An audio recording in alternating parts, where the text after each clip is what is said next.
Aquele que nos últimos 3 minutos tinha sido questionado quanto à sua idoneidade por comer com corruptos e pecadores, agora revela mais um lampejo de quem ele realmente era, o noivo. Quando alguns indagam por que os discípulos de João Batista jejuavam e os discípulos de Jesus não jejuavam, Jesus estabelece uma distinção clara entre o passado e o presente. Não fazia sentido os convidados do noivo jejuarem agora que o noivo estava ali com eles. A mensagem para qualquer bom entendedor judeu era clara. No Antigo Testamento, Deus é chamado de noivo. Aqui Jesus anuncia também a sua morte. Viria um dia quando o noivo seria tirado. Isso mostra que a sua morte não foi um acidente da história, mas foi algo que fazia parte de um plano maior, muito maior. As pessoas precisavam entender que até João Batista havia vigorado uma forma de Deus tratar com o homem.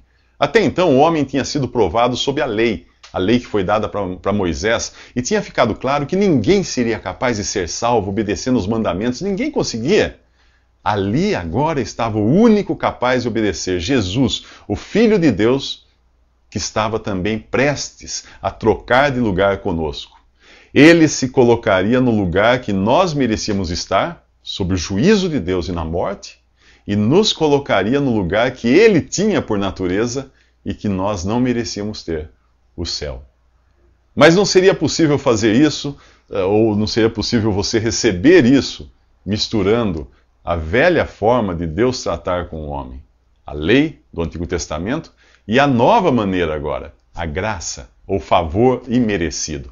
Não seria possível tentar ser salvo por obras, por boas obras, quando Deus queria salvar por graça, independente da conduta ou das boas obras.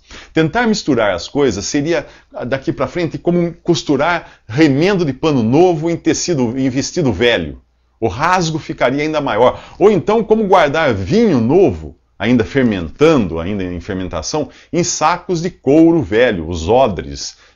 O couro velho já perdeu a elasticidade, ele vai se romper. Não é justamente isso que as religiões cristãs tentam fazer, emprestando coisas do Antigo Testamento? Não emprestam apenas a ideia da salvação pela obediência aos mandamentos, mas também elementos exteriores do culto a Deus. Você não encontra na doutrina que é dada à igreja pelos apóstolos nas suas cartas, as chamadas epístolas, coisas como templos, clero, sacerdotes fazendo meio de campo entre Deus e os homens, ou então usando colarinhos e vestes, roupas distintas para se diferenciarem daqueles que eles chamam de leigos. Não existe isso. Não existe. Você também não encontra nas cartas dos apóstolos altares, incenso, rituais. A lista é interminável. Leia as cartas dos apóstolos e você verá que existe uma diferença enorme entre o que os primeiros cristãos faziam e esse cristianismo fantasiado de judaísmo que você encontra por aí. A diferença entre a salvação por boas obras e a graça, a diferença entre judaísmo e cristianismo, é tão grande quanto a diferença entre a morte e a vida. E Jesus está a ponto de demonstrar todo o seu poder, trazendo uma menina morta de volta à vida. Mas isso nos próximos 3 minutos.